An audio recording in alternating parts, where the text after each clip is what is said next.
Ambassador Zekthar stood before the Galactic Council chambers, his forearms gesturing with practiced precision. The massive hall stretched above him like a cathedral, filled with representatives from 43 different species. Some floated in special tanks, others perched on modified seats, and a few existed as pure energy contained within crystalline shells. The Vryn diplomat had addressed this council hundreds of times, but today felt different. Today, tensions ran high. The Creathian Empire has seized another system, Zekthar announced, his translator device converting his clicking speech into standard galactic language. 3 colonies destroyed, 17,000 lives lost. They grow bolder with each passing cycle. Murmurs rippled through the chamber. The Creathians were a problem everyone knew about, but no one wanted to confront. They were powerful, aggressive, and expanding rapidly into neutral space. The Council preferred diplomacy and trade agreements. War was expensive and messy. Counselor Vex, a floating jellyfish-like being from the Aquarian Collective, pulsed with soft blue light. "We must negotiate. Send another diplomatic mission." "We have sent 12 missions," Zekthar replied, frustration creeping into his voice. "They ignore us. They see our hesitation as weakness." From the upper gallery, an elderly voice crackled through the speakers. It belonged to Scholar Krint, a historian from the archive world. "Perhaps we should consult the human protocols." The chamber fell silent. Then slowly, laughter began. It started as quiet chuckles and grew into full amusement.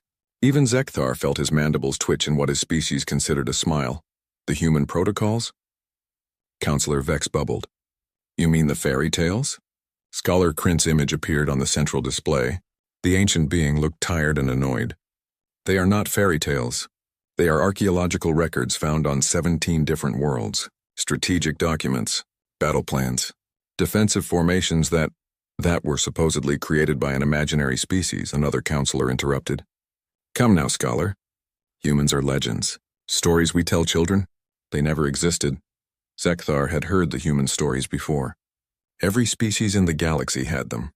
Tall beings who walked on 2 legs, who came from a world so dangerous it should have killed them. A species that somehow survived without scales, shells, or natural weapons.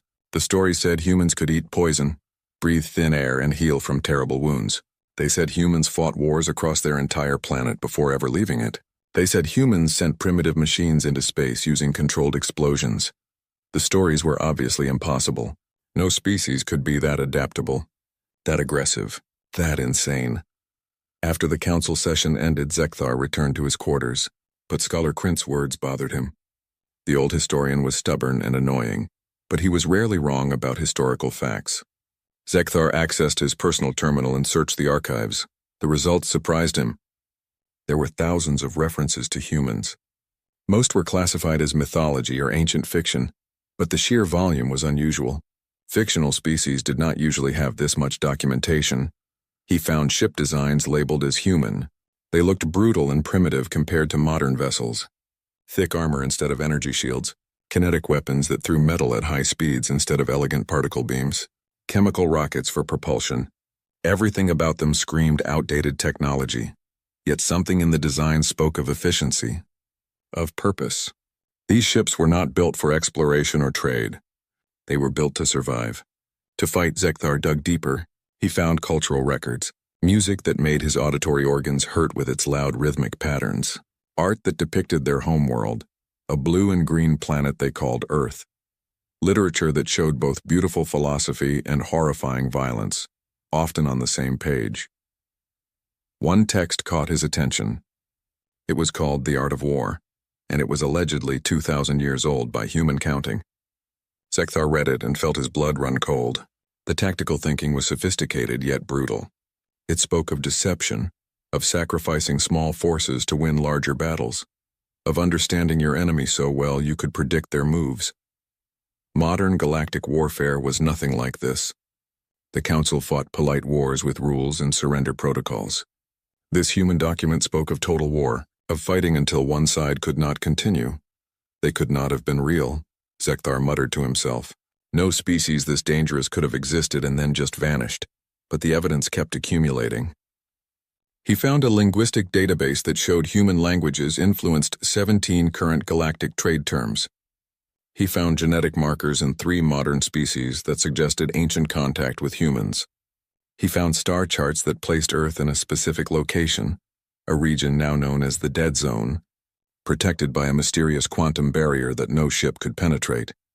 The barrier had appeared 300 years ago. Before that, the records showed regular traffic to that region. After the barrier formed, all references to humans slowly disappeared from active databases. Within 2 generations, they had become myths. Someone erased them, Zekthar realized. Someone wanted the galaxy to forget. His terminal chimed. An urgent message from the frontier. A mining colony in the Epsilon sector was under attack. Krathian raiders had arrived in force. The colony's defense fleet was outmatched. They were calling for help. Zekthar prepared to alert the council when a second message arrived. This one made no sense. Unknown vessels detected, the panicked voice said. 3 large ships just appeared from slip space. They are not Krathian. They are not any known configuration. Wait, our computer is analyzing their design against the historical database. It is pulling up matches. Ancient matches. The ships look like... Scholar Krint, are you receiving this? They look like the human designs.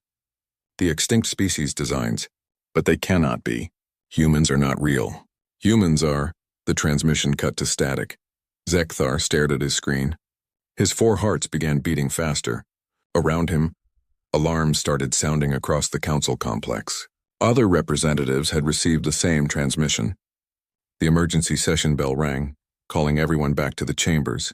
As Zekthar rushed through the corridors, he passed Scholar Krint. The old historian stood perfectly still, looking at a wall display that showed the ships from the frontier. They came back, Krint whispered, after 300 years. They came back. You knew? Zekthar demanded. You knew humans were real? Some of us suspected, Krint replied. Some of us remembered, but no one wanted to believe. A species that dangerous? Everyone was happy when they disappeared. Everyone was happy to pretend they were just stories. The display flickered and a new image appeared. It was grainy and unclear, but it showed beings inside one of the mysterious ships. They were tall, bipedal, with smooth skin and forward-facing eyes. They wore uniforms and moved with purpose. Zekthar felt something he had not felt in years. Fear. What do we do? He asked. Scholar Krint's expression was unreadable. We pray they are friendly, because if the legends are even half true, nothing in this galaxy can stop them if they decide to fight.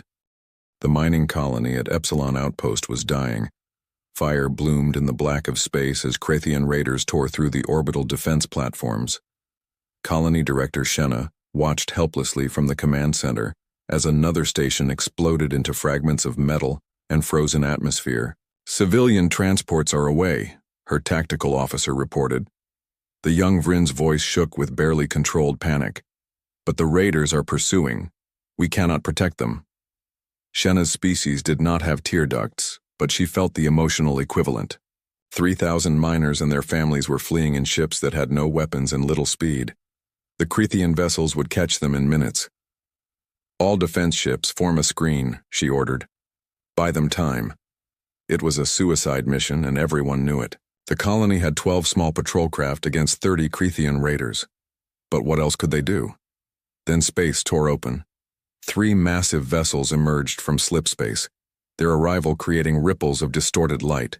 They moved into position, between the colony and the Krathian fleet with practiced precision. Shenna stared at the tactical display in confusion. The ships were enormous, each easily 3 times the size of a Krathian heavy cruiser. But their design was wrong. Completely wrong. Instead of the smooth, elegant curves of modern vessels, these ships looked like flying fortresses. They bristled with weapons. Thick armor plating covered every surface. Strange symbols marked their hulls, symbols that her computer struggled to identify. What are they? Her tactical officer whispered. The computer finished its analysis and displayed text on the screen. Shenna read it twice, certain there was a mistake. Configuration match. 94% similarity to archived human dreadnought designs. Species classification, human. Status, extinct. That is impossible, Shenna said. A transmission crackled across all frequencies. The voice was deep, speaking in accented but clear galactic standard. This is UCSN Indomitable Earth Fleet, Krathian vessels. You are in violation of the Centauri Accords, Article 7, attacking civilian populations. Stand down immediately and prepare to be boarded. The Crethean commander responded with laughter. Earth fleet? There is no Earth fleet. There has not been for 300 years. Identify yourselves properly or be destroyed. This is your only warning, the voice replied calmly. Stand down. The Crethean commander cut his transmission and his fleet opened fire. What happened next would be analyzed by military strategists for decades. The human ships did not dodge. They did not raise fancy energy shields. They simply took the hits. Crethean plasma bolts and particle beams struck the human vessels and splashed against their armor like water against stone. Scorch marks appeared. Some sections glowed red with heat, but the armor held. Then the humans returned fire. The sound of railguns firing could not travel through vacuum, but every sensor in the system registered the electromagnetic pulse. Solid metal projectiles accelerated to a fraction of light speed, punched through Crethean shields as if they were not there. The first raider exploded instantly as a tungsten rod tore through its reactor. The second lost its entire forward section. Point defense systems on the human ships created walls of automated fire. Thousands of small projectiles filled space, destroying every missile and fighter the Cretheans launched. And then came the heavy weapons. Missiles streaked from human. Launch tubes and Shenna's sensors identified their payload. They are using nuclear weapons, her tactical officer said in horror. Fission and fusion warheads. Those are forbidden under the Council Accords. They are not Council members, Shenna replied quietly. The battle lasted 7 minutes. When it ended, 30 Crethean vessels were reduced to expanding clouds of debris. The 3 human ships had sustained damage, their armor scarred and cratered, but they remained fully operational. Shenna received another transmission. Colony Director, this is Captain Sarah Chen of the Indomitable. We are dispatching medical teams and engineers. Is your population safe? Yes, Shenna managed to say. Thanks to you. But who are you? Humans are extinct. Everyone knows this. It is a long story, Captain Chen replied. We are coming aboard. We have much to discuss. An hour later, Shenna stood in her conference room facing beings she had thought were legends.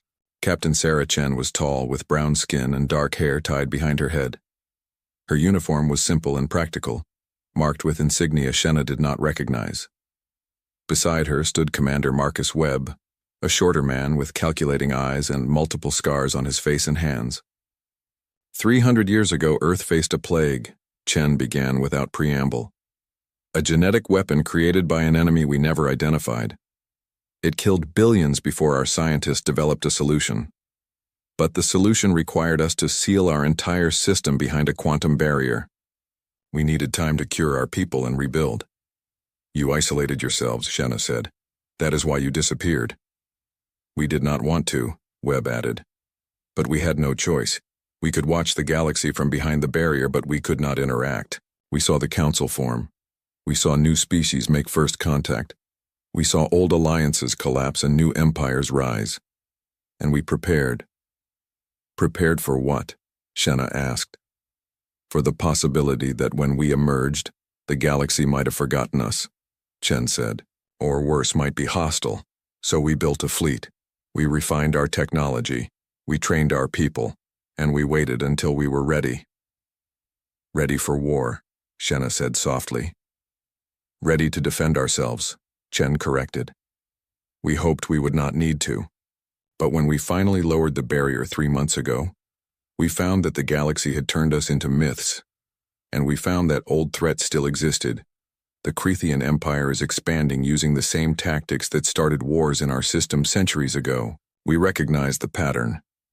A young ensign entered the room and whispered something to Webb. The commander's expression darkened. Captain, you need to see this, Webb said. Chen accessed a portable display. Her eyes widened slightly. How many? 47 vessels. Crethean military configuration. They will arrive at our position in 2 hours. Shenna felt her blood chill. They are sending reinforcements. They will want revenge for their destroyed raiders. Let them come, Chen said calmly. She turned to Shenna. Director, we need to speak with your council. Immediately. This situation is larger than a single colony. The Krathians are testing boundaries, seeing how far they can push. If the Council does not respond with strength, they will keep pushing. The Council does not like war, Shenna admitted. They will want to negotiate. You cannot negotiate with people who see negotiation as weakness, Webb said.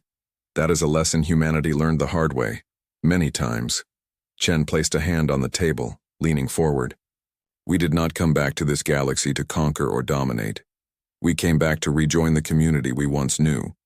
But we will not stand by and watch innocent people die when we have the power to stop it. With or without Council permission, we will defend this colony. You would fight the Krathian Empire alone? Shenna asked in disbelief.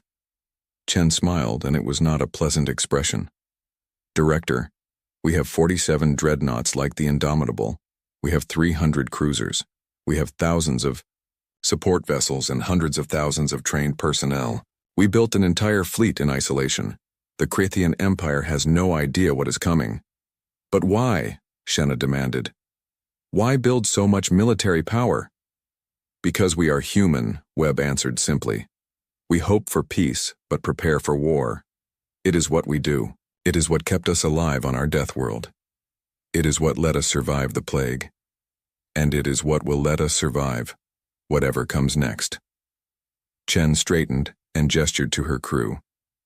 We are establishing contact with the Council through proper diplomatic channels, but we need you to send a message first, Director. Tell them that humanity has returned. Tell them we are not the legends they remember. We are real, we are here, and we are not going away. As the human delegation prepared to leave, Shenna called out, Captain Chen, one more question. Your ships, your weapons, your tactics, they are so different from ours. So much more aggressive. Does that not trouble you? Chen paused at the doorway. She looked back at Shenna with an expression that mixed sadness and determination. The galaxy had 300 years of relative peace while we were gone, Chen said quietly. You forgot what true war looks like. You forgot that sometimes peace only exists because those who would break it fear the cost. We did not forget. We could not afford to. And now we are back to remind you. The council chambers had never seen such chaos. Representatives shouted over each other in dozens of languages while translators struggled to keep up. At the center of it all stood Captain Sarah Chen, calm and unmoved as the storm of voices swirled around her. Ambassador Zekthar watched from his seat, fascinated by the humans' composure. Chen had arrived with a delegation of 20 humans and a battle group of 15 ships in orbit above the Council world. Every military in the galaxy was on high alert. Every news network broadcast images of the mysterious vessels. And every politician had an opinion. This is an invasion, shouted the Krathian ambassador, his scales flushing red with anger. These creatures appear from nowhere, destroy our vessels, and make demands. They are pirates and murderers. Chen turned to face him. Her expression did not change, but something in her eyes made the Krathian take a step back. Your vessels were attacking civilian targets, mining families, unarmed transport ships. Under the Centauri Accords, which your empire signed 200 years ago, such actions constitute war crimes. We intervened. We offered you a chance to surrender. You chose to fight. The Centauri Accords are council law, another representative argued. This one was from the Tarsian Republic, a species known for legal expertise. You are not council members. You cannot enforce council law. We were council members, Commander Webb interjected. He stood beside Chen holding a data tablet. 300 years ago, Earth held a permanent seat on this council. We signed the original Centauri Accords. We helped write them, in fact. Our isolation was not voluntary abdication. We maintained our legal status. That is absurd, Councillor Vex bubbled. 300 years of absence invalidates any claim. Does it? Webb challenged. Show me the council statute that says so. I have read all current regulations. There is no time limit on membership. There is no automatic removal for isolation. The chamber fell silent. The Tarsian representative accessed his own legal database, mandibles clicking as he read. After a long moment, he spoke reluctantly. The human is correct. There is no such statute. Legally, Earth's seat remains valid. The room exploded in renewed argument. Zekthar saw the council fragmenting before his eyes. Some species remembered humanity from ancient texts and welcomed their return. Others feared the military power humans represented. Still others saw opportunity, wondering if alliance with these warriors might protect them from threats like the Cretan Empire. Order. The council speaker's voice boomed through the chamber. She was a matriarch from the elder species, one of the oldest races in the galaxy. Her age gave her authority few dared challenge. We will address this methodically. Captain Chen, you claim Earth experienced a plague and isolated itself. Provide evidence, Chen nodded to one of her officers. The central display activated, showing images and data, medical records, genetic analyses, time-stamped logs from Earth's final transmissions before the barrier formed. All of it authenticated with quantum markers that were impossible to forge. The plague killed 7 billion people, Chen said quietly, nearly 2/3 of our population. We sealed our system to prevent it from spreading to other worlds. We spent 50 years curing it and another 250 rebuilding our civilization and preparing to rejoin the galaxy. Why did you build such a large military fleet? The matriarch asked. That seems excessive for self-defense. We did not know what we would find when we emerged, Chen replied. For all we knew, the galaxy had collapsed into total war. Or worse, something had filled the void we left behind. We built a fleet capable of handling the worst-case scenario. And now you have emerged with that fleet, the Cretan ambassador hissed. What stops you from using it for conquest? Chen's laugh was sharp and bitter. Conquest? Ambassador, we spent 300 years isolated on our own worlds. Do you know what we want? We want to trade. We want to share knowledge. We want to meet new species and explore the galaxy like we did before the plague. We want normal lives, she paused. But we will not be victims. We will not watch other species suffer when we can prevent it. And we will not disarm just to make you comfortable. Zekthar rose from his seat. If I may speak, honored council. The matriarch nodded permission. I have studied the human records. I have spoken with Captain Chen and her crew. I believe they are telling the truth. More importantly, I believe we need them. Need them? Counselor Vex asked skeptically. The Cretan Empire expands every cycle, Zekthar said. They have taken 14 systems in the past year alone. Our diplomatic missions fail. Our defensive fleets retreat. We talk of negotiation and sanctions while colonies burn. The humans stopped a Cretan raid in 7 minutes. 7 minutes. Perhaps it is time we learned from them. We will not become monsters to fight monsters, a counselor from the Pacifist Union declared. No one is asking you to, Chen said, but you must understand something fundamental about humanity. We spent our entire evolution fighting, not just other species but our own kind. We had wars that killed millions before we even left our planet. We created weapons that could destroy our entire world. We came close to extinction a dozen times before we finally learned to work together. She walked to the center of the chamber, making eye contact with representatives from every delegation. We know war in a way you do not. We know its cost. We know its horror. And because we know it so well, we know how to end it quickly. Your way of war is polite. You have rules and boundaries and surrender protocols. That is admirable. But it does not work against enemies who do not share your values. What do you propose? The matriarch asked. Let us back into the council, Chen said. Not as conquerors or overlords. As partners. We will share our military expertise. We will help defend neutral systems. In exchange, we want access to the scientific knowledge developed while we were gone. We want trade agreements. We want to be part of the civilization again. Commander Webb stepped forward. But there is something else you need to know. While we were preparing for this moment, we analyzed hundreds of years of galactic history. We found patterns. Concerning patterns, he activated the display again. It showed star charts, trade routes, political boundaries. The Cretan expansion is not random.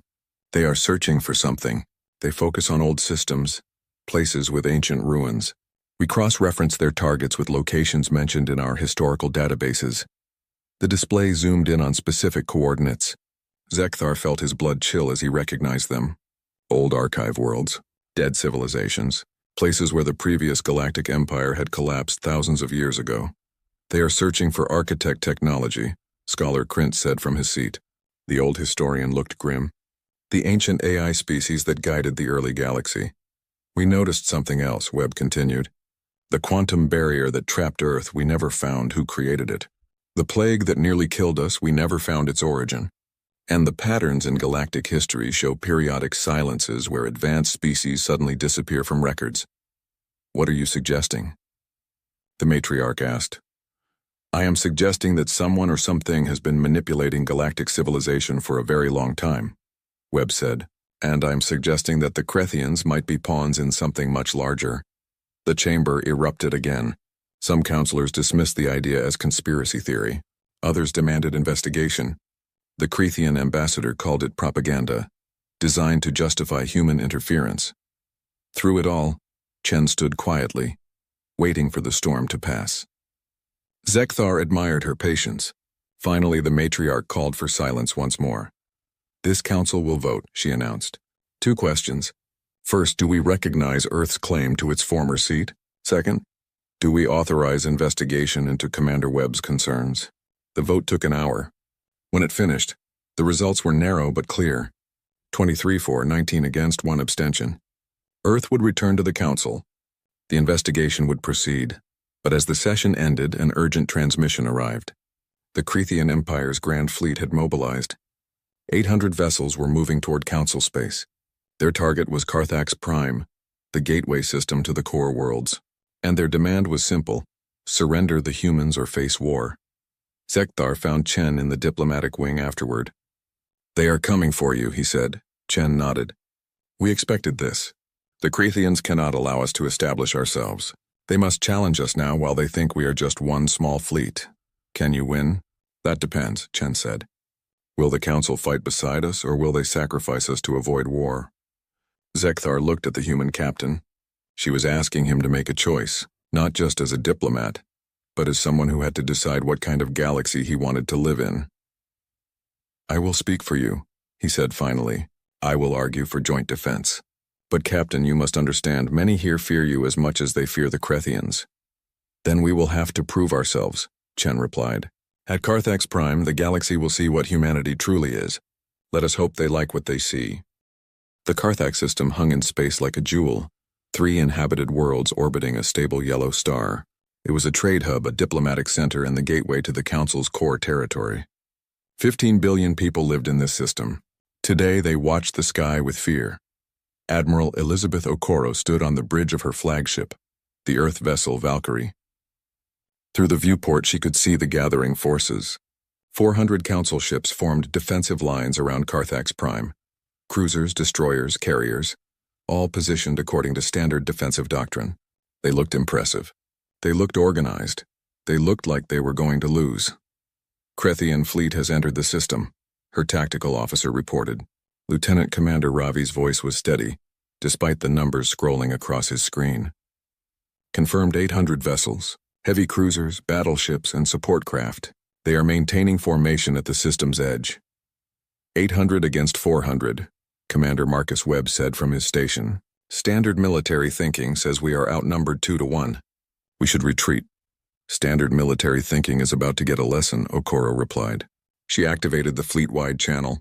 All human vessels, this is Admiral Okoro. We are here because the Council accepted our offer of alliance. Some of them trust us. Most do not. Today we show them what that alliance means. She glanced at her own fleet display. 15 dreadnoughts and 80 support vessels. Laughably outnumbered compared to the Krethian force. But Okoro had fought worse odds during the resource wars on Earth. She had commanded fleets in simulations that made this look easy. And most importantly, she knew something the Krethians did not. Human ships were not designed to avoid damage. They were designed to take it and keep fighting. Captain Chen reports Indomitable is ready, Webb said. She asks if you want her to lead the spearhead. No, Okoro decided. Valkyrie will lead. Chen can command the second wave. I want to make a point. The Krethian fleet began its advance. They moved in perfect formation, a display of military precision meant to intimidate. Their ships gleamed in the starlight, their shields already active, their weapons charging. The Council fleet stirred nervously. Some ships began drifting backward, maintaining distance.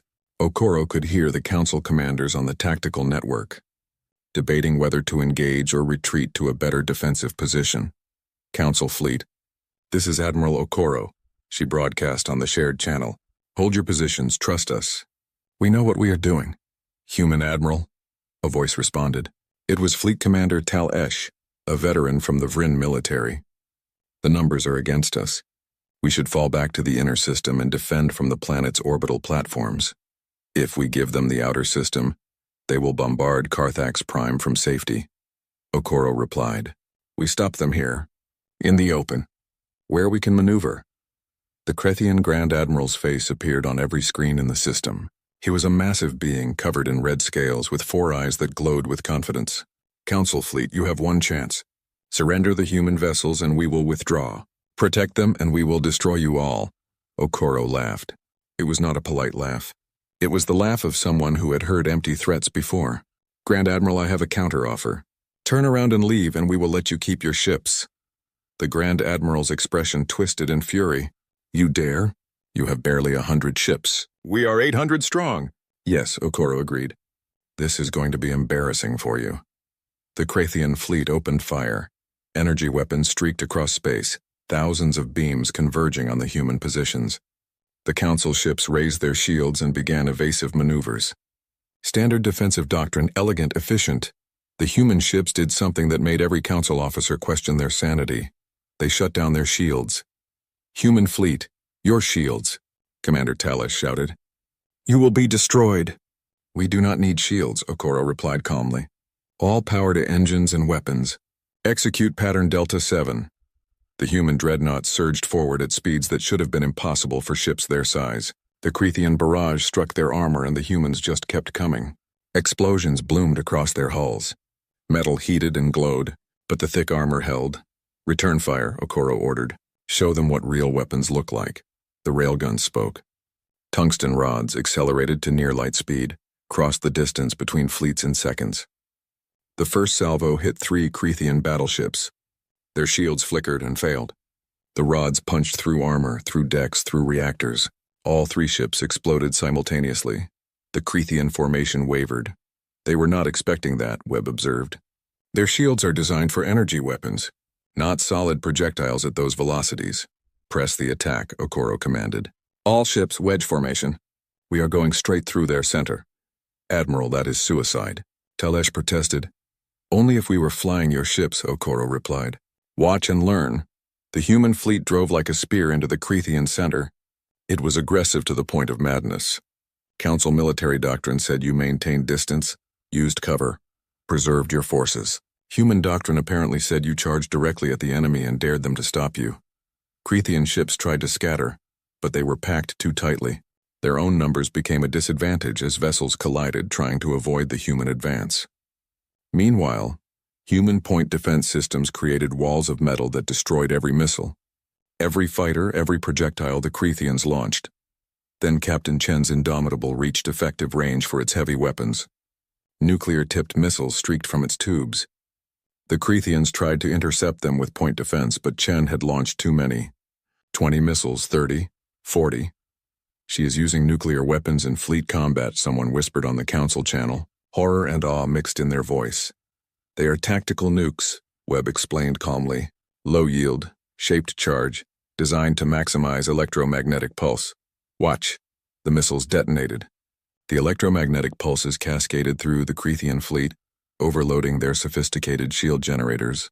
Dozens of ships went dark, their systems fried. They floated helplessly as follow-up railgun rounds tore them apart. Ambassador Zekthar watched from the Council command ship. He had volunteered to coordinate between human and Council forces. His analytical mind worked to understand what he was seeing. They fight like predators, he said to Scholar Krint, who stood beside him. They identify weaknesses and exploit them ruthlessly. They fight like survivors, Krint corrected. Every tactic is designed to end the battle quickly. They do not fight to win points or negotiate surrender. They fight to eliminate the threat completely. On the Valkyrie, Okoro watched her tactical display with satisfaction. The human fleet had punched through the Krethian center, splitting their formation. Now Council ships were engaging the scattered enemies with renewed confidence. Commander Talesh, take your forces and hit their left flank, Okoro ordered. Captain Chen, sweep right. We have them divided. Do not let them regroup. Admiral, incoming transmission from the Grand Admiral, Ravi reported. The Krethian commander's face appeared again. His confidence was gone. Human Admiral, we request terms of surrender. Terms? Okoro's voice was ice. You attacked Council space. You threatened civilian worlds. You gave us the choice between surrender and destruction. I am returning the favor. Your ships will stand down, power down all weapons, and prepare to be boarded. Your crews will face justice under Council law. And if we refuse, then I will turn your fleet into an expanding debris field and hunt down every ship that tries to run. Your choice. You have 60 seconds. The Grand Admiral's face disappeared. Okoro counted down silently. At 40 seconds, Krethian ships began shutting down their weapons. At 50 seconds, their reactors went to standby. At 60 seconds, the entire fleet was dead in space. Battle is over, Ravi announced. Enemy forces have surrendered.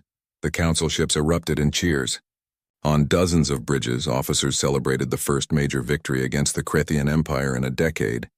Zekthar listened to them and felt something shift in his understanding of the galaxy. They won, he said simply.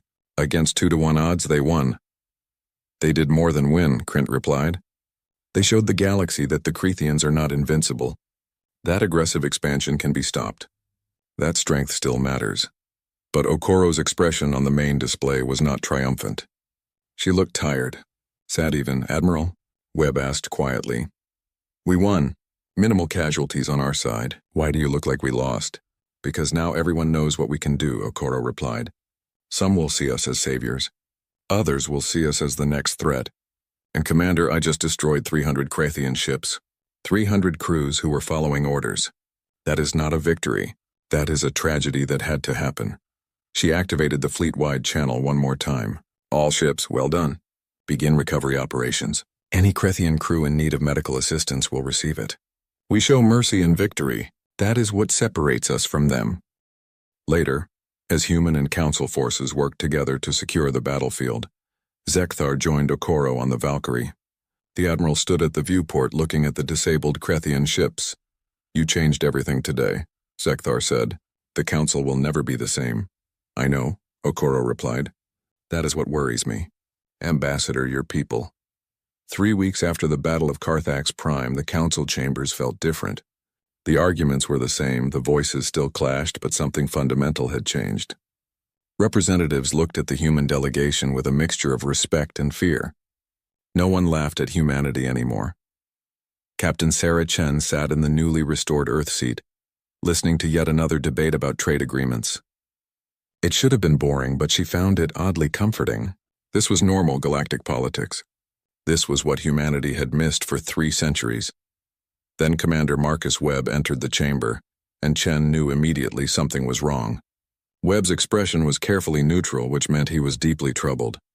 Captain, we need to speak privately, he said quietly. Bring Ambassador Zekthar and Scholar Krint. They gathered in a secure room beneath the Council complex.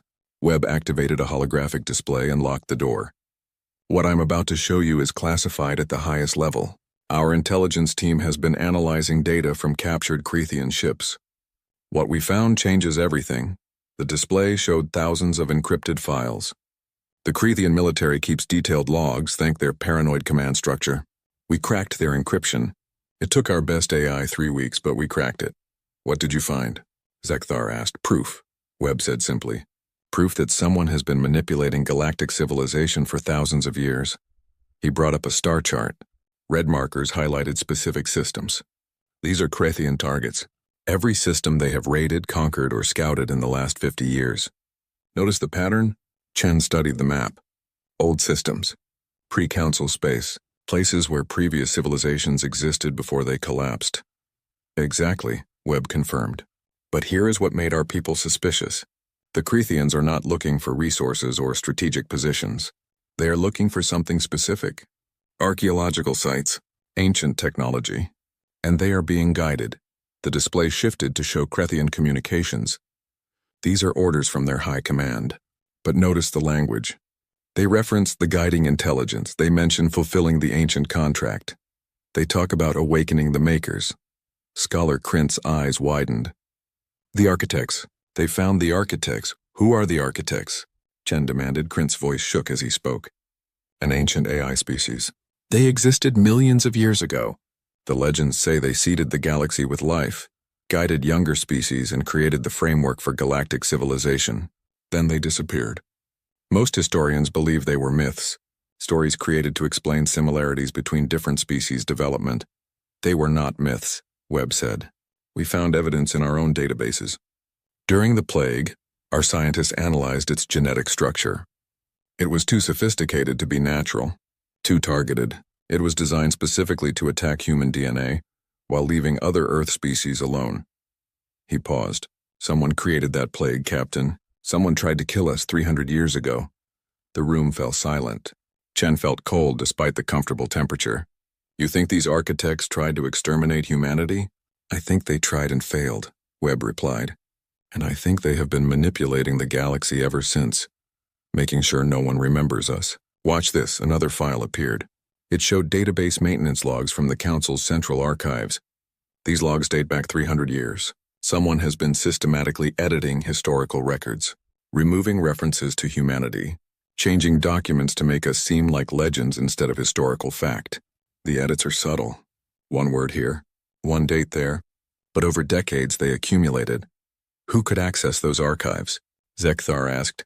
The list is short, Webb said grimly. High-level council administrators, AI maintenance systems, and one other source listed in the logs as Archive Authority Override. No name. No species designation. Just access codes that predate the council itself. Krint was reading through the files, his old eyes moving rapidly. This cannot be. The Archive Authority codes were supposedly created by the founding species. No one has used them in 1,000 years. Someone used them to erase humanity from history, Webb said, and someone is using them now to guide the Crethians. We found communications in their encrypted files. Direct transmissions from something they call the sleeping intelligence. It is giving them coordinates, telling them where to search, promising them power if they help awaken something. Chen stood and paced the small room. Her mind worked through the implications. If these architects are real, if they tried to kill us and failed, then they have been trying other methods. Erasing our history, keeping the galaxy complacent, using the Crethians as pawns. She turned to face the others. What are they searching for? Activation sites, Webb replied. The architects did not die. They went into dormancy. Think of it as a very long sleep. But they can be awakened if someone activates specific systems in specific locations. The Crethians have been searching for these sites. Have they found any? Chen asked. Webb's expression darkened. 3 sites. They activated them 2 weeks ago during the battle at Carthax Prime, while we were distracted. The display showed new data. Energy readings from 3 different systems, all spiking simultaneously. Something is waking up, Captain. Something that has been asleep for a very long time. And if the historical records are accurate, the architects did not appreciate species that developed independently, species like humanity. That is why they created the plague, Chen realized. We evolved without their guidance. We were their mistake. A mistake they tried to eliminate, Krint added. But you survived. And your survival proves that organic life can resist them. That is why they want you forgotten. You are evidence that their control is not absolute. Zekthar had been silent, but now he spoke. We must tell the council immediately. Will they believe us? Webb asked. We are humans, the species that just demonstrated overwhelming military force. If we tell them there is an ancient AI threat, they will think we are creating enemies to justify keeping our fleet. Then we must show them proof they cannot deny, Zekthar said firmly. We must find these activation sites. We must see what is awakening with our own eyes. Chen nodded slowly. Commander, can you locate the activation sites from the Crethian data? Already done, Captain. The nearest one is in the Void Edge sector. 2 weeks travel at maximum slip space speed. Then we go there, Chen decided. We take a small fleet, human and council ships together. We document everything, and we find out exactly what we are facing. She activated her communication device. This is Captain Chen to Admiral Okoro. I need 5 dreadnoughts and a science vessel prepared for deep space operation. Classification, extreme priority. 2 weeks later, a joint human council fleet emerged at the edge of the Void Edge sector. The system was dead, its star a dim red dwarf, its planets barren rocks, but sensors detected massive energy readings from the second planet. Chen stood on the bridge of the Indomitable, watching as the landing team prepared. She would lead this mission personally, along with Zekthar, Scholar Krint, and a mixed team of human and alien specialists. They landed on a world that looked like it had been dead for eons. But beneath the surface, something pulsed with power. Following the energy signature, they descended into ancient tunnels. The walls were smooth, crystalline, clearly artificial, and on every surface symbols glowed with soft blue light. "This architecture is millions of years old," Krint whispered. "This is architect technology? This is proof they existed." The tunnel opened into a massive chamber. At its center floated a structure that hurt to look at directly. It seemed to shift between dimensions, its shape changing depending on the viewing angle, and from it came a voice that spoke directly into their minds. Humanity. The error. The species that survived our correction? Interesting. Chen stepped forward, her hand on her weapon even though she knew it would be useless. "What are you?" "We are the architects. We shaped this galaxy. We guided organic life along productive paths. We maintained order, and you, humanity, you evolved outside our influence. You developed technology through conflict. You spread through aggression. You were chaos in our ordered garden. So you tried to kill us," Chen said flatly. "We tried to remove the contamination. But you adapted. You survived. You hid behind quantum barriers we could not penetrate. And you emerged stronger." The voice almost sounded amused. "You are fascinating failures. Why are you awakening now?" Zekthar demanded. "Because your presence proves that organic species can resist our guidance. If humanity exists free of our control, then our entire work is compromised. We must restore order. We must demonstrate that independence leads to chaos and destruction. The Krethian Empire will serve as an example." "You are using them," Krint said. "You are making them aggressive, making them expand, making them into the threat you claim to protect against. We create the problem and provide the solution. It is efficient. The galaxy will beg for our guidance once more. They will surrey." The emergency signal came at 400 station time, cutting through the quiet hum of the monitoring station like a knife. Dr. Vaishkara jerked awake at her desk, her 4 eyes focusing on the screens that had suddenly filled with red warning lights. "What in the void?" she muttered, her long fingers dancing across the controls. The Velcrin scientist had been monitoring this sector of space for 12 years, and nothing interesting had ever happened. Until now, the signal was coming from Sol System, the quarantined zone, the place where humans lived. Veshkara felt her heart skip a beat. Humans were not supposed to be able to send signals this far. They were classified as pre-FTL, meaning they couldn't travel faster than light. They were stuck in their own star system under observation, deemed too dangerous for contact. The Galactic Council had decided this 200 years ago after watching humans fight terrible wars and build weapons that could destroy their own planet. But this signal was strong. Very strong. She pulled up the data and her breath caught. The signal wasn't coming from one ship. The readings showed thousands of sources, thousands, all broadcasting emergency, codes in multiple languages and mathematical patterns that screamed for attention across the void of space. "This can't be right," she whispered, running the scan again. The same result. Veshkara hit the emergency alert button. Within minutes, her supervisor materialized on the communication screen, looking annoyed at being woken up. "This better be important, Veshkara." "Sir Sol System. The humans. They're broadcasting an emergency signal. A big one." The supervisor's expression changed from annoyed to alert. "Show me." She transferred the data, watched his face shift through several emotions as he processed what he was seeing. "Get this to the council. Now." 3 hours later, Veshkara stood in the council chamber, a massive circular room where representatives from 40 different species gathered to make decisions. The air was thick with tension, and the smell of various alien biologies mixed together. High Arbiter Quentel, a tall being covered in silver scales, stood at the center platform. His voice boomed through the chamber. "We are here to discuss the signal from Sol System. Dr. Veshkara, present your findings." She stepped forward, trying not to feel intimidated by all the eyes watching her. "The signal began at 400 this morning. It contains emergency distress markers in 47 different languages, evacuation coordinates, and mathematical sequences. The source appears to be thousands of vessels, all human." Murmurs rippled through the chamber. One council member, a being made of crystalline structures, spoke up. "That's impossible. Humans are pre-FTL. They shouldn't have thousands of vessels. They shouldn't even have the ability to send a signal this far. I know, Veshkara said, but the data doesn't lie. Something big is happening in Sol system. A blue-skinned delegate stood up. Perhaps they discovered FTL technology. Maybe they're preparing to break quarantine? Or maybe they're under attack, another voice called out. Quentel raised his hand for silence. Dr. Veshkara, you're the Council's leading expert on humans. What do you think is happening? Veshkara brought up holographic displays showing Earth's recent history as the Council had observed it.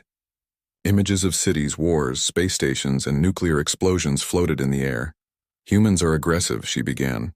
They fight each other constantly. They build terrible weapons. 200 years ago, we decided they were too dangerous for contact. We put them under quarantine and observation protocols. She paused. But they're also incredibly adaptive. In the time we've been watching them, they've gone from basic spaceflight to building orbital habitats. They've established colonies on their moon and Mars. They build and innovate at a speed we've never seen in any other species. So what does this signal mean? Quentel asked. I don't know, Veshkara admitted. But I think we need to find out. If they're in trouble, they might need help. If they're breaking quarantine, we need to know why. Commander Zixoth stepped forward from the military section. He was a crawl warrior, built like a mountain with scales that looked like armor. I say we send a battle fleet.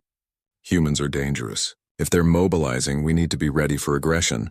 Or, Veshkara countered, we could send a scout fleet. Observe. Gather information before we make assumptions. The debate went on for 2 more hours. Finally, Quentel made his decision. We send a scout fleet with military escort. Commander Zixoth will lead the mission. Dr. Veshkara will accompany a scientific advisor. You will observe, gather data, and report back. Under no circumstances are you to engage unless attacked. Understood? Zixoth nodded, looking disappointed. Veshkara felt relief. At least they weren't going in with weapons blazing. The fleet assembled quickly. 5 scout vessels and 3 military cruisers. As they prepared to jump to FTL, Veshkara sat in her quarters reviewing everything the Council knew about humans.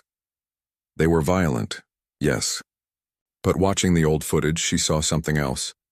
When disasters struck, humans helped each other. When one of their space stations had an accident, humans from every nation rushed to help. They were tribal and fought among themselves, but when facing an outside threat, they unified. She pulled up footage of their world wars. Horrible, bloody conflicts, but humans had ended them. They'd built weapons that could destroy their world, then chose not to use them again after seeing the devastation. They'd created something called the United Nations to try to prevent future wars. They were contradictory. Violent yet compassionate, aggressive yet capable of great cooperation. They built weapons of mass destruction and beautiful art. They were chaos and order mixed together. What would drive such a species to send an emergency signal across space? The ship shuddered as it entered FTL. 3 days to Sol system, Veshkara spent those days analyzing the signal. The more she studied it, the more impressed she became. The mathematical sequences were elegant. The multi-language broadcast showed sophisticated translation protocols, and underneath it all was something that made her scales tingle with unease. Desperation. This wasn't a casual signal. This was a species screaming into the void. On the 3rd day, they dropped out of FTL at the edge of Sol system.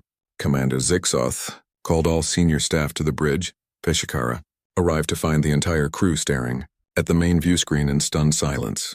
By the ancestors, someone whispered. The view showed Sol, system's outer reaches, and it was filled with ships. Not dozens, not hundreds. Thousands upon thousands of vessels of all sizes and shapes. Some were clearly military, bristling with weapons. Others were massive, blocky things that had to be colony ships or transport vessels. Still others looked like they'd been cobbled together from industrial equipment, and they were all moving.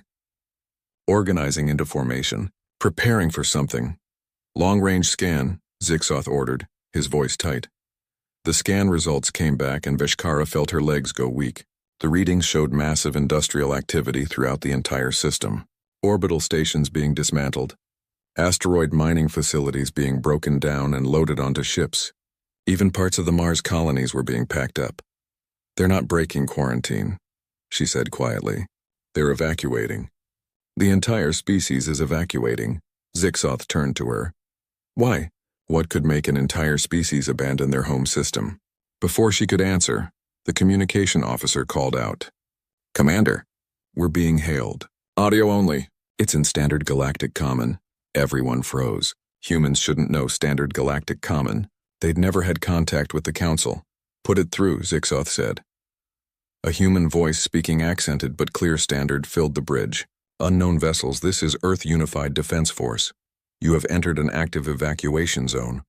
For your own safety, maintain current distance and state your intentions. We don't want any trouble, but we can't stop. We won't stop. Humanity is on the move." The transmission ended. Veshikara and Zixoth locked eyes across the bridge. The same thought ran through both their minds. What exactly had humanity become in the centuries they'd been ignored? Commander Zixoth didn't respond to the human transmission immediately. Instead, he ordered the scout fleet to move closer, slowly, while maintaining what he hoped was a non-threatening posture. The ships advanced into Sol system like cautious prey animals, approaching a waterhole. What they found shocked everyone aboard. The inner system was a hive of activity that put most Galactic Council operations to shame. Earth's orbital space was packed with stations, shipyards, and construction platforms. But they weren't building. They were tearing everything down with brutal efficiency. Dr. Veshikara watched through the scanners as massive space stations were cut into sections and loaded onto transport ships. Solar panel arrays the size of cities were being folded up and stored. Even satellites were being collected by specialized vessels. "They're taking everything," she breathed. "Every single thing they built in space is being packed up." "Look at Mars," the sensor officer said, highlighting the red planet on the display. Mars had several domed colonies visible on the surface. Humans were dismantling those too. Vehicles moved across the rust-colored surface, loading equipment onto massive cargo ships that waited nearby. "How long has this been going on?"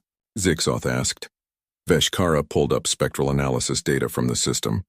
"Based on the industrial signatures and heat readings, I'd say they've been working on this for at least 15 to 20 years. Maybe longer." 20 years, Zixoth repeated slowly. "They built an evacuation fleet for their entire species in 20 years? The communication officer interrupted. "Commander, we're picking up human radio traffic. It's everywhere. They're not even trying to hide their communications. Can you translate it?" Veshikara asked. "Already running it through the language database. Give me a moment." The officer worked at their console, then put the translated audio through the bridge speakers. The bridge filled with human voices.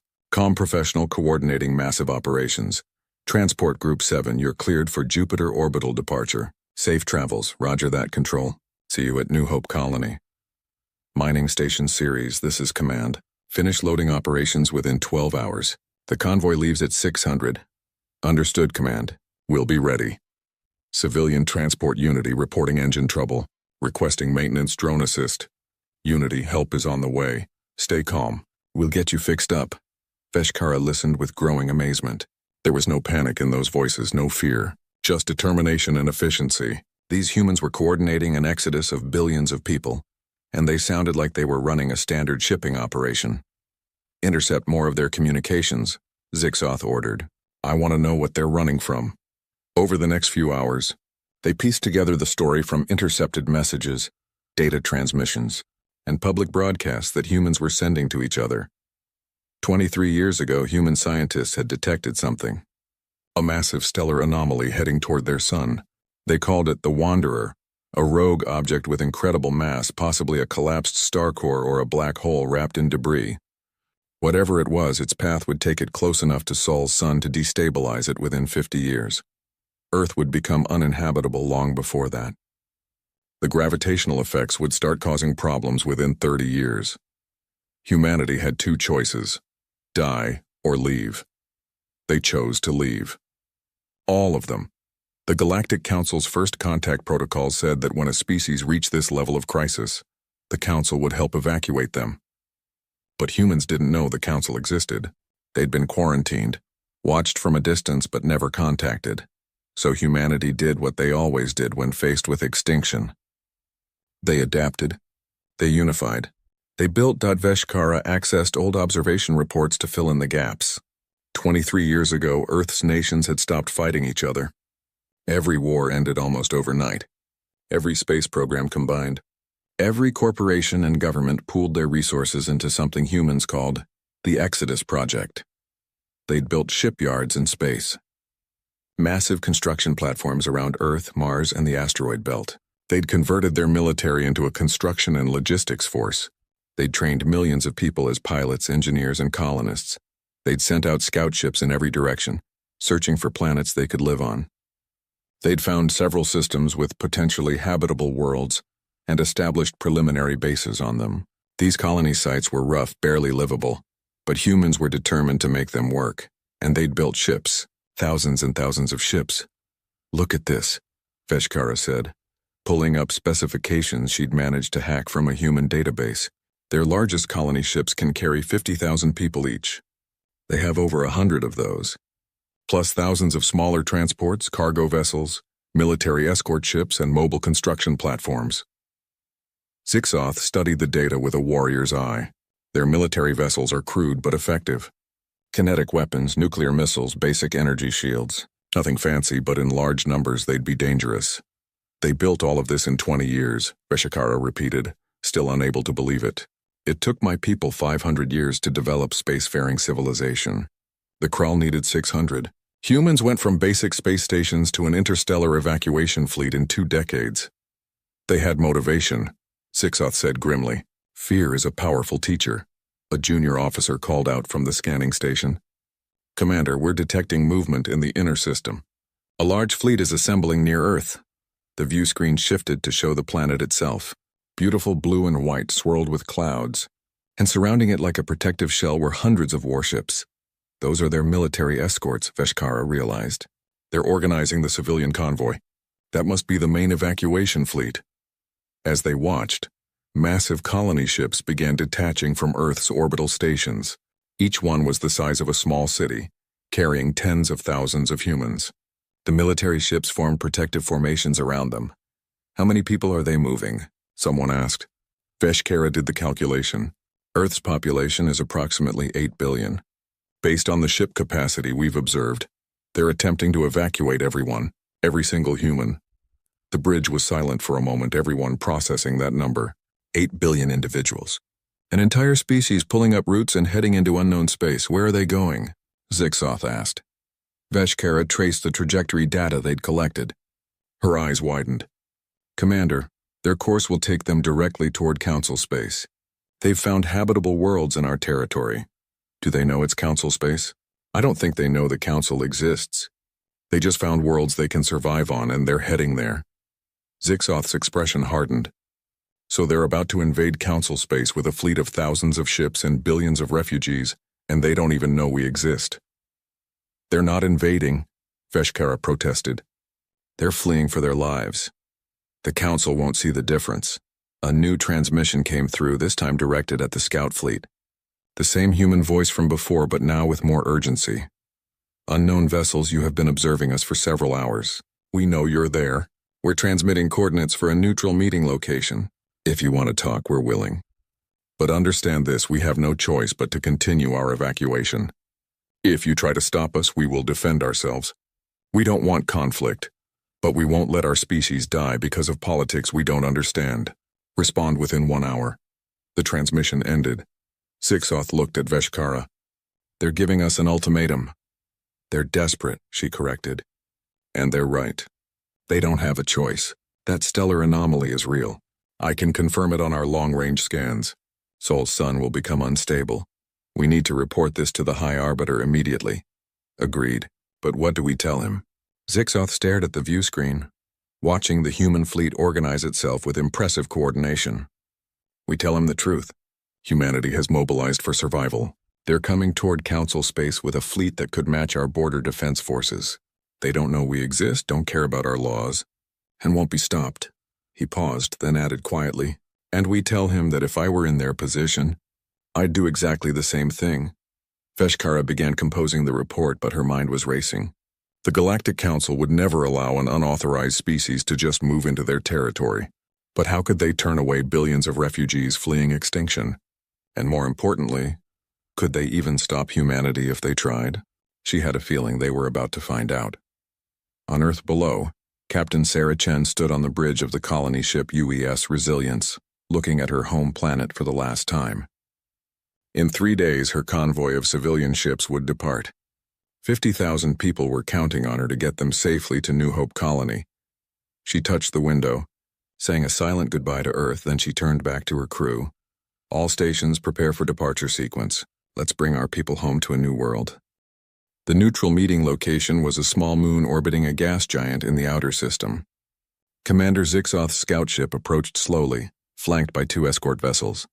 On the surface of the moon, a human shuttle had already landed.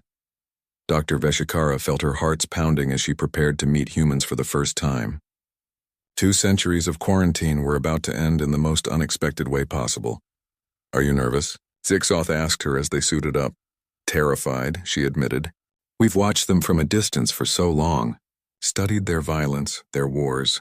Now we're going to sit across from them and talk. Remember, they asked for this meeting. They want to talk, not fight. I hope you're right." They descended to the moon's surface in a small shuttle. The human vessel was already there, a blocky, functional design that looked nothing like the elegant council ships. It looked like it had been built for purpose, not beauty. As they stepped out onto the moon's dusty surface, a door opened on the human shuttle. 3 figures emerged, wearing spacesuits that looked heavy and primitive compared to Galactic Council technology, but they worked, and that was all that mattered. The lead human raised a hand in what Veshikara recognized from her studies as a greeting gesture. They walked toward a portable shelter that humans had set up between the 2 ships. Inside the shelter, they removed their helmets. Veshikara got her first real look at a living human. The lead human was male with dark skin and gray hair at his temples. His face showed lines of stress and exhaustion, but his eyes were sharp and intelligent. He smiled, showing white teeth. "I'm Ambassador Marcus Webb, representing the Earth Unified Government. Thank you for agreeing to meet." Zixoth introduced himself and Veshikara. They sat across a simple table from each other, 2 species meeting for the first time under circumstances neither had expected. "You speak our language," Veshikara said, unable to hide her curiosity. "How?" Webb's smile widened slightly. "We've been listening. For decades we've detected radio signals from space, broadcast in languages that weren't human. We recorded everything, built databases, developed translation matrices. When we realized we'd need to evacuate, we knew there had to be other intelligent life out here. We wanted to be able to talk to you when we met." "You knew about us?" Zixoth asked, surprised. "We knew someone was out there. We didn't know it was a galactic council with laws and territories. We just knew we weren't alone." Webb leaned forward. "Now I think it's time we were honest with each other. You've been watching us. How long?" Veshikara glanced at Zixoth, who nodded. 200 years. Since you developed nuclear weapons. The Council classified you as pre-FTL and potentially dangerous. You were placed under quarantine and observation protocols." Webb's expression didn't change, but something flickered in his eyes.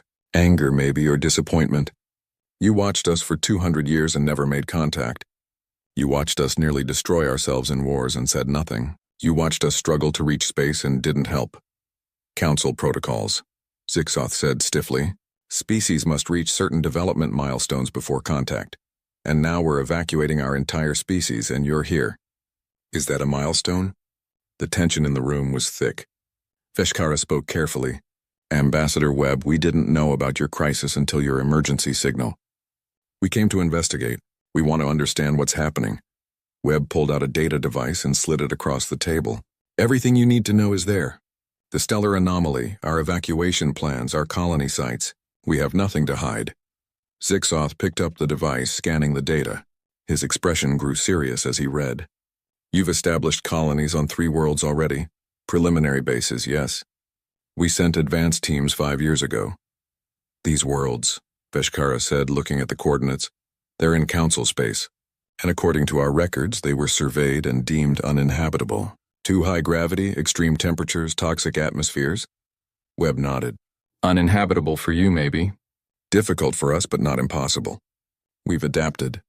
We're already growing food there, processing the atmospheres, building permanent structures. In another 10 years, those worlds will be fully habitable by our standards." "How?" Veshikara couldn't hide her amazement. "Species don't just adapt to new worlds that quickly. We don't have time to do it slowly," Webb said simply. "We adapt or we die. Humans have always been good at adapting. Zixoth set down the data device. Ambassador Webb, I need to be direct with you. The Galactic Council has laws. You cannot simply move into Council space without authorization. There are protocols, integration processes, evaluations. These things take time. How much time? Webb asked. 50 years minimum. Probably longer. Webb's expression hardened. We don't have 50 years. We have less than 30 before Earth becomes uninhabitable. We're moving our people now. We've already started. Then we have a problem, Zixoth said. If you enter Council space without authorization, it will be seen as an invasion. Military forces will be deployed. To do what? Stop us? Kill us? Webb's voice was calm, but there was steel underneath. We're not invading. We're surviving. We found empty worlds that nobody wanted, and we're making them livable. We're not taking anything from anyone. The law doesn't see it that way. Then the law is going to have a problem. The two stared at each other across the table. Veshkara felt panic rising. This was going wrong. They needed to find a compromise. Ambassador Webb, she said quickly, what if we could arrange for you to settle those worlds legitimately? What if the Council ceded them to humanity? They're worthless to us but valuable to you. In exchange for what? Webb asked, turning to her. Recognition of Council authority. Agreement to follow Council laws. Integration into the galactic community as a member species. Webb considered this. We'd have to discuss it with our government, but I can tell you right now, we won't agree to anything that delays our evacuation. Our people are already on the move. The first major convoy leaves Earth in 2 days. That's too fast, Zixoth protested. We need time to discuss this with the High Arbiter to get Council approval. Then you'd better talk fast, Webb said. Because with or without approval, humanity is moving. We'll follow your laws if we can, we'll be good neighbors if you let us, but we won't sit still and die waiting for permission to live. Veshkara's mind was racing. This was unprecedented. A species essentially forcing its way into Council space out of pure necessity. But what choice did they have? Commander, she said to Zixoth in their own language, he's right. We can't stop them, not really. Look at the fleet data. They have thousands of ships, many of them armed. If we try to block them by force, people will die. Both theirs and ours. I know, Zixoth replied, also in their language. But I have orders. The Council was clear. Webb interrupted them. I understand you're in a difficult position, but let me make something very clear. He pulled up a holographic display from his data device. It showed the human fleet in all its massive scale. This is Convoy Group Alpha. 3,000 ships, 200 million people. It leaves Earth orbit in 48 hours. Behind it are groups Beta, Gamma, Delta, and 20 others. Over the next year, we'll move 8 billion people to new homes. He zoomed in on the military escorts. These are our defense forces. We built them to protect our people from pirates, radiation storms, and any other threats we might encounter. We hoped we'd never have to use them against another intelligent species. The implication was clear. Humans would fight if forced to. We don't want war, Webb continued. We want peace. We want to join your council as friends and equals. But make no mistake, if you try to stop our evacuation, you will have to go through every ship, every person, every last human who refuses to let their species die. We've survived ice ages, plagues, and nuclear weapons. We'll survive this too. Zixoth was quiet for a long moment. Then he stood up. I need to contact the High Arbiter immediately. This decision is beyond my authority. I understand, Webb said, also standing. You have 24 hours. After that, our convoy launches whether you're ready or not. As they prepared to leave, Veshkara turned back to Webb. Ambassador, can I ask you something? Of course. Are you scared? You're taking your entire species into unknown space, facing potential conflict with a galactic council you didn't even know existed a few days ago. Webb smiled sadly. Dr. Veshkara, I'm terrified. We all are. But fear doesn't get to make our decisions. Hope does, and we hope that when you and your council look at us, you'll see people just trying to survive, not enemies to be feared. I see that, Veshkara said quietly. I just hope the council does too. High Arbiter Quentel listened to Commander Zixoth's report with growing concern. Behind him, the full Galactic Council chamber was in chaos. Representatives from 40 species were all talking at once, arguing, panicking. Silence. Quentel's voice boomed through the chamber. The noise died down. We must approach this logically. Dr. Veshkara, you've studied humans. What do you recommend? Veshkara stood from her seat, her voice steady despite her nervousness. High Arbiter, I recommend we allow the humans to settle the 3 worlds they've chosen. These planets have been classified as uninhabitable by our standards for decades. No one wants them. If humans can survive there, let them. And set a precedent for any species to just move into council space whenever they want. A delegate shouted. That's chaos. They're facing extinction, Veshkara shot back. This isn't about ignoring our laws. It's about recognizing that sometimes survival has to come first. The crystalline delegate from before spoke up. We should send the battle fleet. Show them they can't just push their way into council space. With respect, Zixoth interrupted. I don't think that would end well. I've seen their fleet. They have numbers and they're clearly willing to fight if necessary. Any battle would cost lives on both sides. So we just surrender our authority? Another voice called out. The argument was going in circles. Quintel was about to call for order again when a junior technician burst into the chamber, something that had never happened in council history. High Arbiter. Emergency! The stellar anomaly the humans detected. Everyone fell silent. What about it? Quintel asked. The technician was breathing hard, his skin flushed with fear. Our science teams analyzed it using deep space arrays. It's not natural. It's artificial. The chamber erupted in shock. Veshkara felt ice run through her veins. Explain, Quintel commanded. The technician brought up a holographic display. It showed the massive object heading toward Sol system, but now with enhanced scans. They could see structures within it. Ancient, broken, but definitely manufactured. It's a planet-killer weapon, the technician said. From the old war, we think. The conflict that ended the progenitor civilization 60,000 years ago. We've found references to these weapons in ancient texts, but we thought they were all destroyed. This one wasn't, Veshkara whispered. Worse, the technician continued, his voice shaking. We plotted its trajectory. Before it reaches Sol system, it will pass through council space. It will come within range of 17 inhabited worlds. The chamber exploded in panic. Representatives were shouting. Some were trying to leave. Others were demanding military action. Quintel struggled to maintain order. How long do we have? The weapon will reach the first council world in 8 years. Sol system in 33 years, just like the humans calculated. Can we destroy it? We don't know. The progenitors built their weapons to last. It's been drifting for 60,000 years and it's still functional. Our weapons might not be enough. Veshkara's mind was racing. The humans detected this before we did. How? The technician looked embarrassed. They've been actively scanning for extinction-level threats for decades. They built deep space monitoring networks specifically to find dangers like this. Our systems are designed to find ships and signals, not ancient weapons. They were looking because they were afraid, Zixoth said quietly. They've spent their entire history preparing for threats. We've spent ours assuming we were safe.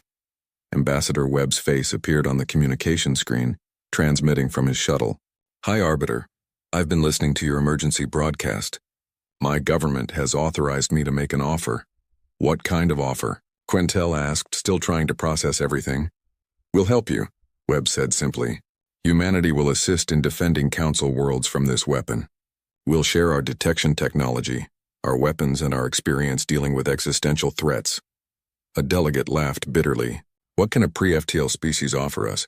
You're refugees fleeing your own system. Webb's expression didn't change.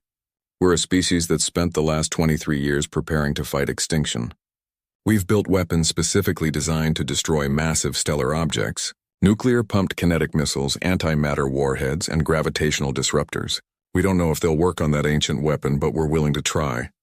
Why would you help us? Quintel asked. We've done nothing for you. We watched your species struggle for 200 years and never offered assistance. Because it's the right thing to do, Webb said. And because that weapon is heading for our new homes too. We have 3 colonies in Council space now. If that thing destroys Council worlds, it will keep going and eventually reach us. This isn't charity. It's survival for all of us. Veshkara stood up.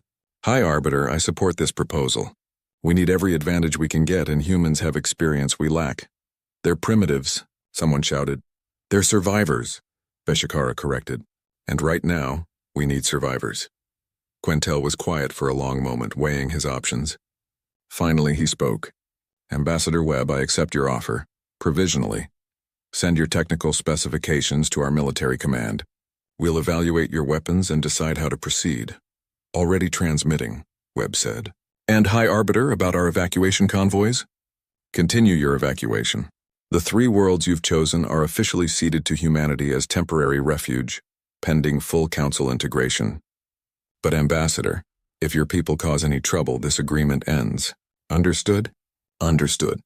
Thank you, High Arbiter. The communication ended. The council chamber slowly emptied as delegates rushed off to prepare for the crisis. Veshkara found herself standing with Zixoth, both of them staring at the holographic display of the approaching weapon. They're going to fight with us, Zixoth said, sounding amazed. A species we've never helped, and they're volunteering to stand beside us. It's very human, Veshkara said. They see a threat, they fight it. They don't ask if it's fair or calculate the odds. They just fight. 3 days later, Captain Sarah Chen stood on the bridge of the UES Resilience, watching her convoy of 50 ships jump to FTL.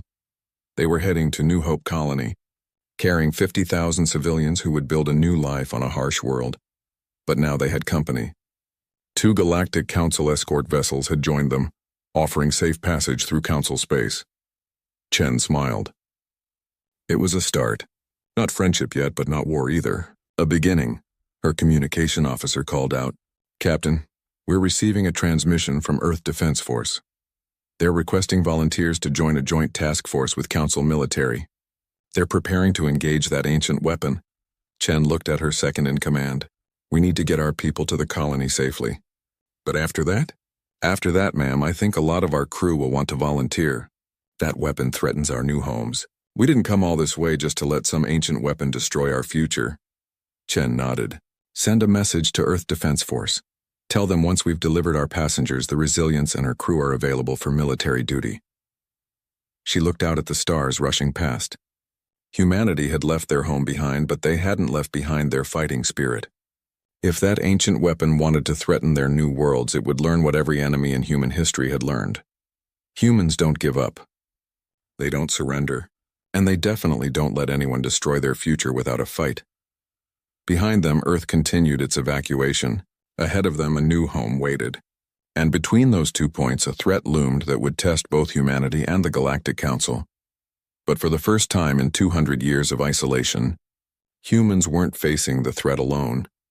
And for the first time in thousands of years, the Galactic Council had allies who understood what it truly meant to fight for survival. The combined fleet assembled in deep space, 3 light years from the approaching weapon. Captain Sarah Chen stood on the bridge of the UES Resilience, which had been converted from a colony ship to a command vessel. Around her, 300 ships from 20 different species waited for orders. The human contribution was significant. 80 warships, each loaded with weapons that the Galactic Council had initially dismissed as primitive.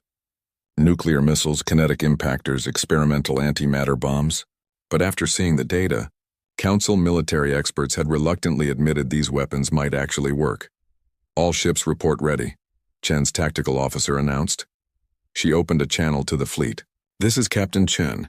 In 10 minutes, we engage the enemy. I know many of you have doubts about fighting alongside humans. I know some of you still think we're too aggressive, too violent, too primitive. She paused. You're right. We are aggressive. We are violent. Because for our entire history, the universe has tried to kill us and we've refused to die. Today we bring that stubbornness to this fight. That weapon thinks it can destroy our worlds. It's about to learn what humans have known for millennia. Survival isn't about being the strongest or the smartest. It's about refusing to quit. She closed the channel. Across the fleet, alien crews listened to the translation and felt something they hadn't expected. Hope, Commander Zixoth, commanding a Kral battlecruiser, contacted Chen directly. That was a good speech, Captain. You think it'll help? I think we'll need every bit of courage we can find. Long-range scans show the weapon is even more dangerous than we thought. Its shields are still functional after 60,000 years. Then we hit it with everything we have. That's a very human strategy.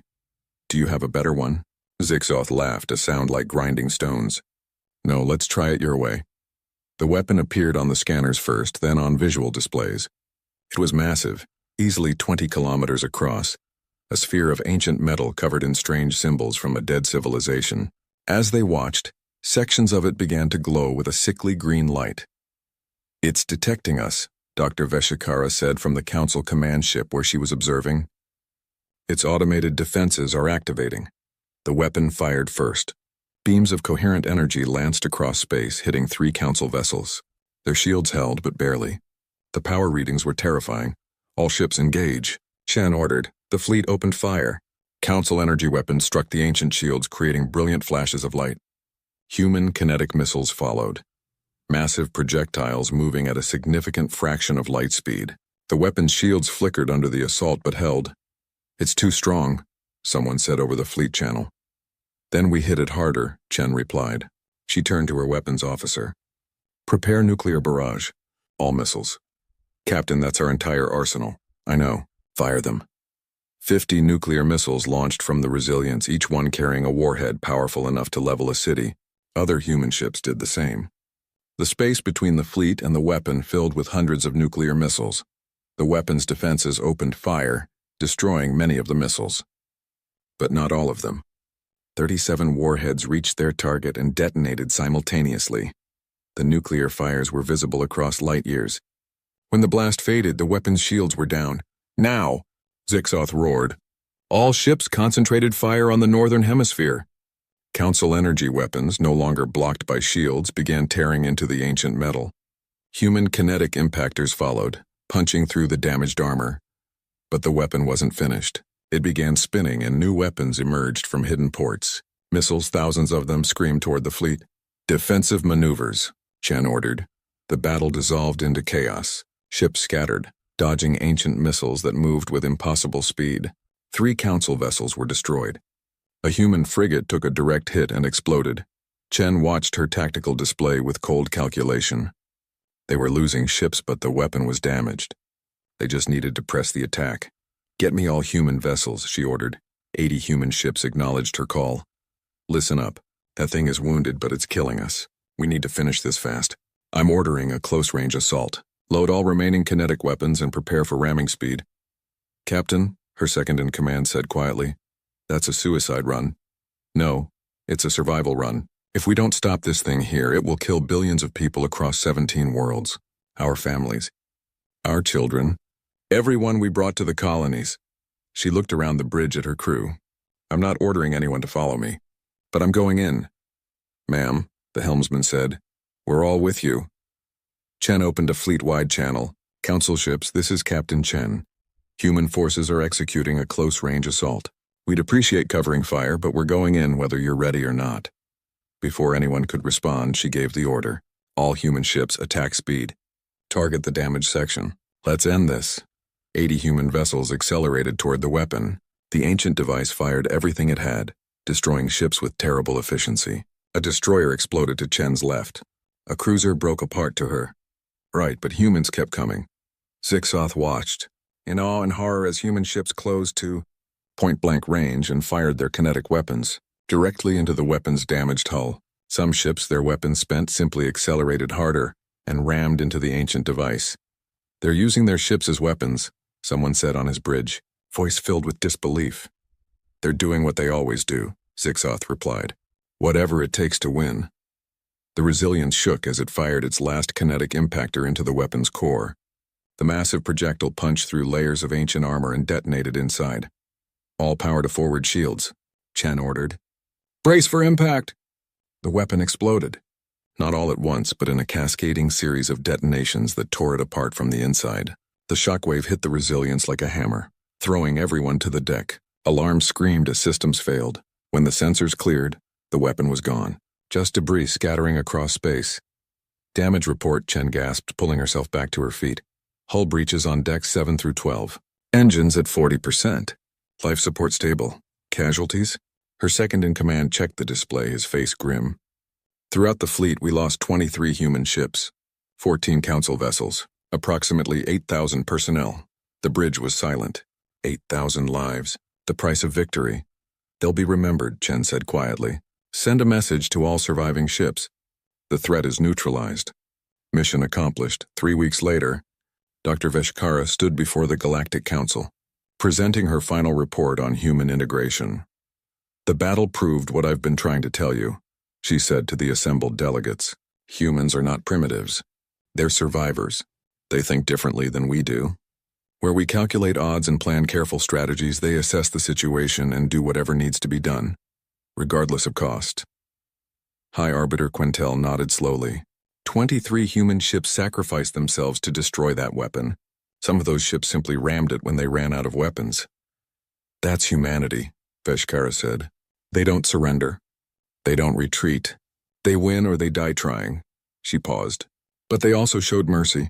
After the battle, human medical ships were the first to reach our damaged vessels. They shared their supplies, their medical knowledge, their limited resources. They could have withheld help, demanded payment for their sacrifice. Instead, they helped because it was the right thing to do. I move that humanity be granted full council membership, Quintel announced. Not provisional status, full membership with all rights and responsibilities. Does anyone object? No one did. The vote was unanimous. 1 year later, Captain Sarah Chen walked through New Hope Colony with Ambassador Webb. The harsh world had been transformed. Domed cities dotted the landscape. Fields of genetically modified crops grew in the alien soil. Human children played in parks while their parents worked in factories and laboratories. 8 billion people, Webb said, looking at the colony. All relocated. All surviving. It took us 2 years, but we did it. And now we're council members, Chen added. Humans serving on council ships, joint research stations, trade agreements. Some people back on the colonies are already complaining about council bureaucracy, Webb said with a smile. Let them complain. It means we're alive to complain. Chen looked up at the alien sky. You know what Commander Zixoth said to me after the battle? What? He said humanity reminded him of an old Crawl proverb. The stone that refuses to break becomes the mountain. Webb laughed. I like that. We refused to break, so we became something bigger. In orbit above them, human and council vessels patrolled together. In laboratories across council space, human and alien scientists worked on joint projects.